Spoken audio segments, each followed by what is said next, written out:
আসসালামু আলাইকুম প্রিয় ক্লাস 8, তোমরা আমার কাছে একটা কবিতা পড়তে চেয়েছিলা যাতে আমি কবিতাটা বুঝাই দিতে পারি তোমাদেরকে। সেটা হচ্ছে বঙ্গভূমির প্রতি। এখন এই কবিতাটা লিখছে হচ্ছে মাইকেল মধুসূদন দত্ত। কবিতাটা খুব সুন্দর কিন্তু ভাষাটা একটু কঠিন। আমরা যদি একটু বোঝার চেষ্টা করি, মাইকেল মধুসূদন দত্তের একটু সাইকোলজিটা ধরার চেষ্টা করি, আমাদের শিক্ষা জীবন বিশেষ করে ক্লাস 8, 9, 10, 11, 12, হ্যাঁ, এই তিনটা সেকশনে যদি একটু খেয়াল করো, ক্লাস 8-এ তোমরা পড়তেছো বঙ্গভূমির প্রতি। এটাও দেশ মাতৃকাকে নিয়ে লেখা বা উৎসর্গকৃত একটা কবিতা। আবার যখন আমরা ক্লাস 9-10-এ যাব, তখন আমরা একটা কবিতা পাবো, জগৎ বিখ্যাত কবিতা। জগৎ বিখ্যাত বলতেছি, আসলে এই কবিতাটা অনেক বিখ্যাত এবং এই কবিতাটা তোমাদের সারা জীবন মনে থাকবে। সেই কবিতাটা হচ্ছে কপোতাক্ষ নদ। ঠিক আছে, তাক্ষ নদ।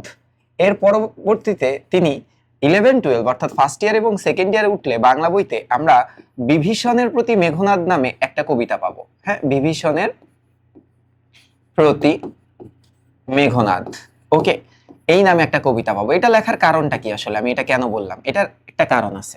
কারণটা হচ্ছে তার প্রত্যেকটা লেখায়, বিশেষ করে একাডেমিক লাইফে যে রচনাগুলো পড়ি, একটা কমন সিনারিও পাই, সেটা হচ্ছে দেশপ্রেম। সেটা কি পাই? সেটা পাই হচ্ছে দেশপ্রেম। হ্যাঁ, যেমন আমরা যদি একটু কপোতাক্ষ নদের কথা চিন্তা করি, কপোতাক্ষ নদে তিনি স্মৃতিকাতরতার আবরণে অত্যুজ্জ্বল দেশপ্রেমের কথাটা আসলে বলছিল। আবার বিভীষণের প্রতি মেঘনাদ দিকে যদি যাও, এই মেঘনাদ একটা ক্যারেক্টার যে কিনা খুব দেশপ্রেমিক, যে বিশ্বাসঘাতকতায় তার স্বদেশের সত্তাটা হারায় আর কি। ঠিক আছে, মানে দেশপ্রেমের সত্তা সব জায়গায় পাইতেছি আমরা। ইভেন এই বঙ্গভূমির প্রতি, এটাও দেশ মাতৃকার প্রতিই লেখা।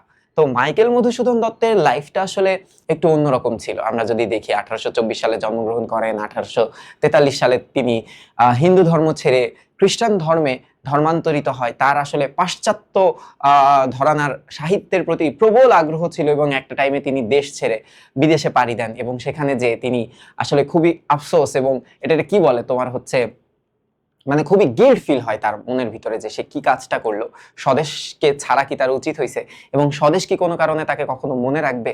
তো এমনই একটা কবিতা বঙ্গভূমির প্রতি, মানে বাংলার প্রতি। ঠিক আছে, বঙ্গভূমি মানে তো বাংলা, বাংলাদেশ তো আসলে তখন ছিল না। তাহলে আমরা শর্টলি যদি বুঝতে চাই, তাহলে জিনিসটা আসতেছে এরকম যে বাংলার প্রতি তার কিছু আবেদন নিবেদন বা অনুরোধ। ঠিক আছে, তার কিছু আবেদন নিবেদন কিংবা নিবেদন এবং অনুরোধ, ওকে, এই জিনিসগুলাই আসলে প্রকাশ পাবে। একটু দেখি, শুরু করি। দেখো, রচনাটা যখন শুরু হচ্ছে কিভাবে, রেখমা দাসের মনে এ মিনতি করি পদে। এখন দাস কথাটা বিভীষণের প্রতি মেঘনাদেও আসে। দাস কথাটা কি অর্থে ব্যবহার করা হয় জানো? অনুসারী বা নিজেকে তুচ্ছার্থে বা নিজেকে ছোট অর্থে দেখানো হয়। তো বলতেছে রেখো মা, এই মা বলতে কিন্তু দেশ, দেশ মাতৃকা। ওকে, আমার সাথে একটু লিখে লিখে পড়ো। অনেকে আবার লিখে লিখে পড়াটা বিরক্ত বোধ করে, কিন্তু লিখে লিখে পড়াটা বেটার। কারণ তুমি পরীক্ষার আগে তুমি বইটা খুললেই শব্দার্থ নিয়ে প্যারা খেতে হবে না, কোন লাইনে কি অর্থ প্রকাশ করছে এটা তোমরা ইজিলি জানতে পারবা। তাই অলওয়েজ বই লিখে পড়ার চেষ্টা করবা। রেখো মা, মা বলতে দেশমাতৃকা বা বাংলাকে বুঝাইতেছে। হ্যাঁ, এই বঙ্গ, এই ভূমিটাকে বুঝাইতেছে। আচ্ছা, এবার কি বলতেছে? দাসের মনে, এই দাসটাকে, এই দাসটা হচ্ছে মাইকেল মধুসূদন দত্ত। তার মানে আমি এখানে দেখলাম এই দাস বলতে কবি নিজেকে বুঝাইছে যে আমাকে মনে রেখো, আমি দেশ ছেড়ে চলে আসছি কিন্তু আমাকে মনে রেখো।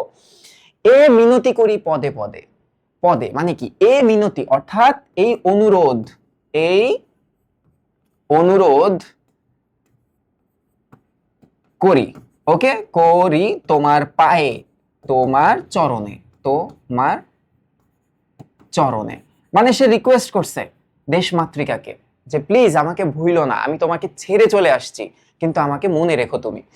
সাধিতে মনের স্বাদ, ঘটে যদি পরমাদ।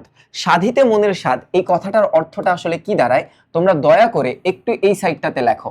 সাধিতে মনের স্বাদ কথাটার অর্থ হচ্ছে মনের ইচ্ছা পূরণ করতে। তোমরা লিখে রাখো যে মনের ইচ্ছা, মনের ইচ্ছা পূরণ করতে, ওকে, মনের ইচ্ছা পূরণ করতে ঘটে যদি পরমাদ। প্রমাদ মানে কি জানো? ভুল ত্রুটি। যে আমার মনের ইচ্ছা পূরণ করতে আমি যদি কোনো ভুল করে থাকি, হ্যাঁ, ঘটে যদি পরমাদ অর্থাৎ ভুল হয়ে থাকে, যদি ভুল হয়ে থাকে, ওকে, যদি ভুল হয়ে থাকে, মধুহীন করোনা গো তব মন কোকোনাদ। মধুহীন মানে কি বলতো? মধুহীন মানে হচ্ছে মধু শূন্য। আর এই কোকোনট শব্দটার অর্থ কি বলতো? এটা হচ্ছে পদ্ম ফুল, তাই না? আচ্ছা, পদ্ম ফুল। এখন পদ্ম ফুলকে মধুহীন না করতে কেন বলছে? এটা খুব শক্ত একটা রূপক, হ্যাঁ, খুবই মেটাফরিক্যালি এটা বুঝাইতে চাইছে। মানে কি দেখো, যদি একটা ফুলে মধু আসে, মানে মৌমাছি আসে, সে মধু উৎপন্ন করে, তার মানে ফুলটা খুবই সতেজ, ফুলটার ভিতরে পুষ্টিগুণ সম্পন্ন সব উপাদানগুলো আছে, এই কারণে একটা মৌমাছি এসে সেখানে মধু উৎপন্ন করতেছে।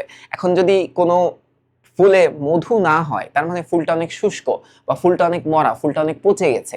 এখন একটু মনে রাখো, মন কোকোনট বলতে বুঝাইছে মায়ের হৃদয়। হ্যাঁ, এই পাশে একটু লেখো, মন কোকোনট বলতে মায়ের হৃদয়ের সাথে তুলনা করা হয়েছে। এটা কিন্তু আমি আমার মতো করে বুঝাচ্ছি, হ্যাঁ, মায়ের হৃদয়ের সাথে তুলনা করা হয়েছে। আর মধুহীন মানে কি জানো? আদর বা স্নেহহীন।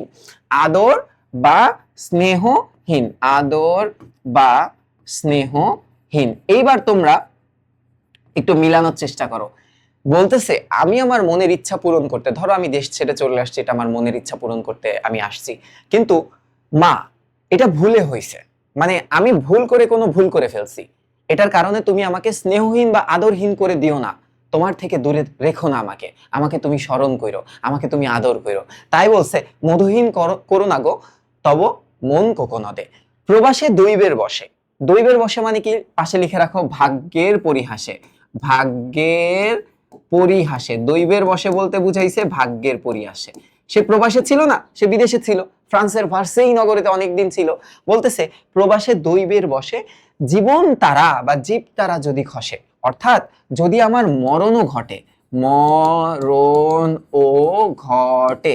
জীব তারা বলতে কি বুঝাইছে? একটা তারা যেমন মৃত্যুবরণ করে না, আকাশ থেকে খসে পড়ে, আমরা শুনছি না যে স্টারদেরও মৃত্যু আছে। তো বলতেছে আমার জীবনের তারকাটা যদি খসে পড়ে, অর্থাৎ আমি যদি মৃত্যুবরণ করি, এ দেহ আকাশ হতে, এ দেহ আকাশ হতে মানে কি? আমার দেহ থেকে যদি আত্মাটা বের হয়ে যায়, আমি যদি মৃত্যুবরণ করি, নাহি খেত তাহে, তারপরও আমার কোনো আফসোস থাকবে না। বুঝতে পারছো? অর্থাৎ এই দেহ আকাশ, অর্থাৎ তারকারা আকাশে থাকে না, ঠিক ওরকম আমার আত্মাটা বা আমার কি বলবো, আমার জীবনটা যদি খসে যায় দেহ থেকে, দেহের আকাশ থেকে, তবেও আমার মনে কোনো আক্ষেপ থাকবে না। কি থাকবে না? আক্ষেপ। কখন আক্ষেপ থাকবে না বলতো? আক্ষেপ থাকবে না যদি মধুহীন না হয় তার জীবনটা, যদি তার স্বদেশ মধুহীন না করে দেয়, অর্থাৎ স্নেহহীন না করে দেয়, ততদিন সে তার মনে কোনো আফসোস থাকবে না, অর্থাৎ আমি যা আছি তাই আছি। ঠিক আছে? জন্মিলে মরিতে হবে, অমর কে কথা কবে। যে এটা খুবই জীবনের একটা স্বাভাবিক ঘটনা, তাই না? এটা কি জীবনের একটা স্বাভাবিক প্রক্রিয়া বুঝাইছে, প্রক্রিয়া, যে কেউ যদি পৃথিবীতে জন্মগ্রহণ করে তবে তার মৃত্যুবরণ হবেই। অমর কে কথা কবে, যে অমর কে থাকে, মরতে তো হবেই। চিরস্থির কবে নীর, হাইরে জীবন নদে। এই জীবনটাকে একটা নদীর সাথে তুলনা করছে। জীবনটাকে কার সাথে তুলনা করছে বলতো? নদীর সাথে তুলনা করছে, নদীর সাথে তুলনা। এবং নদীর সাথে তুলনা করে কি বলছে বলতো? নীর মানে কি বলতো? যে নদীর পানি তো কখনো স্থির থাকে না, তাই মানুষের জীবনও কিন্তু কখনো স্থির থাকে না। অর্থাৎ মানব জীবন কিন্তু কারো জন্য কি হয় বলতো? কারো জন্য থেমে থাকে। বলো, তোমরা সবাই বলো, কারোর জন্যই কিন্তু থেমে থাকে না। মানব জীবন কি কারোর জন্য থেমে থাকে? মানুষের জীবন কারোর জন্য থেমে থাকে না। কিন্তু যদি রাখো মনে, নাহিমা ডোরি সমনে, কিন্তু আমি মরে গেলেও আমার কোনো ভয় থাকবে না যদি তুমি আমাকে স্মরণে রাখো, যদি মা তুমি আমাকে না ভুলো। তার মানে কি বলতেছে? কিন্তু যদি মনে রাখো, অর্থাৎ দেশ যদি তাকে মনে রাখে, নাহিমা মানে দেশ মাতৃকা, ডরি, ডরি মানে ভয় পায়, ভয় পাওয়া, ডর মানে কি? ভয় পাওয়া। সমনে মানে কি জানো? মৃত্যুর দেবতাকে বলা হয় সমন দেবতা। এখন এই লাইনের অর্থটা লেখো যে মৃত্যুর পরবর্তী সময় আমি কোনো ভয় পাবো না। ঠিক আছে? মৃত্যুর পরবর্তী সময়ে ভয়হীন থাকবে সে। কিভাবে ভয়হীন থাকবে? যদি তার মা তাকে মনে রাখে, এই দেশ মাতৃকা যদি তাকে মনে রাখে। এবার দেখো তো, মক্ষিকাও গলে না গো পড়িলে অমৃত হ্রদে। আচ্ছা, অমৃত মানে কি? খুব টেস্টি। হ্রদ মানে কি? লেক। আচ্ছা, এটার মানে কি? এটাও একটা মেটাফরিক্যাল লাইন। হ্যাঁ, মক্ষিকা মানে তো মাছি, হ্যাঁ, মাছি, মধুমাছি, তাই না? আচ্ছা, গলে না গো পড়িলে অমৃত নদে, এই মক্ষিকা বলতে সে নিজেকে তুচ্ছার্থে তুলনা করছে। নিজেকে কি বলতো? তুচ্ছার্থে। তুচ্ছার্থে মানে কি? তুচ্ছ অর্থে মক্ষিকার সাথে তুলনা করছে, এবং এই অমৃত হ্রদ বলতে সে এই বঙ্গভূমিকে তুলনা করছে। বঙ্গভূমি, যে মাছি যখন একটা খুব সুস্বাদু খাবারে পড়ে, সে গলে না, সে মানুষ সেটাকে গ্রহণ করে না, মাছি পবিত্র হয়ে যায় না, মাছি নোংরাই থাকে। বুঝতে পারছো? ঠিক তেমনি এই দেশে জন্মগ্রহণ করেও আমি অমর হতে পারিনি। একটা বেস্ট জায়গায় থাকলেই তো তুমি বেস্ট হবে, এটার তো কোনো গ্যারান্টি নাই। সে বলতেছে এই বঙ্গভূমিতে জন্মগ্রহণ করেও আমি এমন কিছু করতে পারিনি, আমি অমর হওয়ার মতো কিছু করিনি, মানুষ মনে রাখবে এমনও কিছু করিনি আমি। বলতেছে যে তাহলে মানুষ কাদেরকে মনে রাখে, বা শ্রেষ্ঠ তাহলে কারা? দেখো, সে বলতেছে সেই ধন্য নরকুলে, নরকুল মানে পৃথিবীতে, হ্যাঁ, যে সেই ব্যক্তি আসলে এই পৃথিবীতে ধন্য। কোন ব্যক্তি বলতো? লোকে যারে নাহি ভোলে, অর্থাৎ যে লোকটাকে কেউ ভোলে না, সেই আসলে এই পৃথিবীর শ্রেষ্ঠ একজন। মনের মন্দিরে সবার সেবে সর্বজন, অর্থাৎ সবার মনেই সে থাকে। হ্যাঁ, সর্বজন মানে কি? সবার মনেই সে উপস্থিত থাকে। সবার মনেই, নেই সে উপস্থিত, উপস্থিত থাকে। এখন এই উদাহরণটা আমরা নিতে পারি, আমাদের বিভিন্ন ধর্মীয় গুরু থাকে না, আমাদের লিডার্স থাকে না। যেমন চিন্তা করো হযরত মুহাম্মদ সাল্লাল্লাহু আলাইহি ওয়াসাল্লাম, তিনি এই পৃথিবী থেকে চলে গেছে কত বছর আগে বলো তো? আজ থেকে প্রায় 1400-1500 বছর আগে। বাট আমাদের মনের হৃদয়ে সে কিন্তু চিরকালই মানে জীবিত। আমরা সবাই তার মতো হইতে চাই, তার জীবন আদর্শ আমাদের জীবনে অ্যাপ্লাই করতে চাই। এটা হিন্দু ধর্মের ক্ষেত্রে হতে পারে, তোমরা শ্রীরাম, শ্রীকৃষ্ণ, তাদের যেই নেচার, তাদের মতো হইতে চাও, স্বাভাবিক। এক এক ধর্মে এক এক ধরনের মানুষ এক একজনকে ফলো করে। তো আমার ধর্মে আমি আমার নবীর মতো হইতে চাই, তার জীবন আদর্শ রপ্ত করতে চাই। দেখো তো বলতেছে, এই লাইনটা কি মিলাইতে পারতেছো? যে সেই মানুষই ধন্য যাকে সবাই মনে রাখে চিরকাল, এবং মনের মন্দিরে, মনের মন্দির মানে কি? হৃদয়ের একদম মানে সব থেকে দামি স্থানে আমরা তাকে উপস্থিত রাখি। কিন্তু কোন গুণ আছে যাচিব যে তব কাছে? সে বলতেছে, সে এখানে আত্মদোষ প্রকাশ করছে। কি প্রকাশ করছে বলতো? আত্মদোষ, যে আমার কি এমন কোন গুণ আছে যাচিব, যে তোমার কাছে আমি যাচাই করে দেখাবো? আমার তো কোনো গুণ নাই। এখানে কিন্তু সে একটা আফসোস প্রকাশ করছে যে আমার তো কোনো গুণ নাই, যার কারণে কেউ আমাকে মনে রাখবে। হেন অমরতা আমি কহ গো শ্যামা জন্ম দে। শ্যামা জন্ম দে বলতে সবুজ জন্মভূমি বা এই বঙ্গের কথা বলতেছে। বুঝা গেছে? তার মাতৃভূমি বঙ্গের ভূমি, এটার কথা বলতেছে। যে আসলে এই হেন অমরতা আমি কিভাবে আনবো? আমার তো কোনো গুণ নাই। তবে যদি দয়া করো, এখন জন্মভূমির কাছে সে একটা রিকোয়েস্ট করতেছে, তবে যদি দয়া করো, যে আমাকে দয়া করে কি করো? ভুল দোষ গুণ ধরো, অমর করিয়া বর দেহ দাসে সুবর দে। যে আমাকে তুমি যদি মনে রাখো, আমাকে যদি তোমার মনে স্থান দাও, তবে অমর হয়ে যাব আমি, এটাই আমার জন্য অমরতা। এবং দেহদাসে সুবর দে, আমাকে আশীর্বাদ করো। কি? আশীর্বাদ করো আমাকে, কি করো? আশীর্বাদ করো, তবেই আমি নিজেকে ধন্য বলে মনে করতে পারবো, এবং আমার নিজের কাছে আমার অমরতাটা আসবে। ফুটি যেন স্মৃতি জলে, সে বলতেছে আমি একটা ফুল হয়ে তোমার স্মৃতির জলে চিরকাল ফুটে থাকতে চাই, যাতে তুমি আমাকে কখনো না ভুলো। ধরো একটা ফুল সব সময় আমার চোখের সামনে যদি থাকে, সে ফুলটাকে কি আমি কখনো ভুলতে পারবো? মানুষে, মানুষে কথাটার অর্থ হচ্ছে মনে। হ্যাঁ, মা যথা ফলে, যে মনের হৃদয়ে একটা ফুলের স্থানে আমাকে স্থান দাও, যাতে আমি তোমার মনের হৃদয়ে সবসময় ফুটে থাকতে পারি। মধুময় তামরস কি বসন্ত, কি শারদে, কি বসন্ত। তামরস কথাটার অর্থ হচ্ছে পদ্ম। তামরস কথাটার অর্থ হচ্ছে পদ্ম ফুল। ওকে, বলতেছে আমাকে তুমি স্থান দাও, আমি মধুময় পদ্ম ফুল হয়ে তোমার হৃদয়ে স্থান পেতে চাই। যেই পদ্ম ফুল বসন্ত কি শরদে, এটা হচ্ছে শরৎকাল। হ্যাঁ, শরৎ অর্থাৎ ঋতুচক্র আবর্তিত হলেও যেই ফুল সব সময় থাকবে। আমরা অনেক সময় দেখি এক এক ঋতুতে এক এক ফুল ফোটে, কিন্তু আমি এমন একটা ফুল হয়ে ফুটে থাকতে চাই মা তোমার মনে, যেটা প্রত্যেকটা ঋতুতেই সিমিলার থাকে। এই ছিল আমাদের কবিতাটা। এখন কিছু শব্দার্থ আছে, তোমরা জানো। মিনতি মানে বিনীত প্রার্থনা, পরমাদ মানে প্রমাদ বা ভুলভ্রান্তি, কোকোনদ মানে লালপদ্ম, নীর মানে পানি, সমন মানে মৃত্যুর দেবতা, মক্ষিকা মানে মাছি, শ্যামা জন্মদেব কথাটার অর্থ হচ্ছে শ্যামল জন্মভূমি অর্থে, বর মানে আশীর্বাদ, মানস মানে মন, তামরস মানে পদ্ম এবং শরৎ মানে শরৎকাল। এবার যদি আমরা পাঠের উদ্দেশ্যটা একটু দেখি তাহলে আমরা কি পাবো দেখো তো, যে শিক্ষার্থীর মনে শ্রদ্ধা ও বিনয় ভাব জেগে উঠবে। কিসের প্রতি? স্বদেশের প্রতি। স্বদেশ মানে কি?